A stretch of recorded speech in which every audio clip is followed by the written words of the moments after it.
న్యాయం ధర్మం గెలిచేది 30 ఏళ్లుగా అనేక పోరాటాలు చేస్తాం. ఎస్సీ కులాల వర్గీకరణపై సుప్రీంకోర్టు అనుకూలంగా తీర్పు ఇవ్వటం హర్షణీయం. రిజర్వేషన్లపై 2 అడుగు పడబోతోంది ఎంఆర్పీఎస్ అధ్యక్షుడు మందకృష్ణ మాదిగ అన్నారు. ఎంఆర్పీఎస్ ఉద్యమం 30 సంవత్సరాల నుంచి పోరాటం చేస్తున్నది వర్గీకరణ కోసం.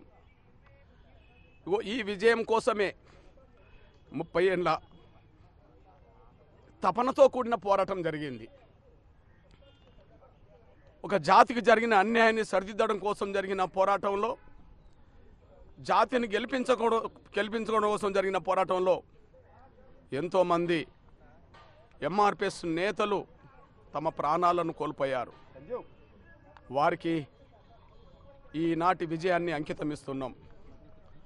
30 ఏళ్ళుగా అలుపెరగని పోరాటం చేస్తూ వచ్చిన, కష్టాలు వచ్చినా, బాధలు వచ్చినా, దెబ్బలు తగిలినా, జైలు పాలైనా, నిందలు పడ్డా, ఎన్ని రకాలుగా అవాంతరాలు అడ్డంకులు ఎదురైనా మొక్కవోని దీక్షతో, అకటింత పట్టుదలతో 30 ఏళ్ళుగా ఉద్యమాన్ని ముందుకు నడిపించిన ఎంఆర్పీఎస్ మాదిగ బిడ్డలందరికీ ఈ విజయాన్ని అంకితమిస్తున్నాం.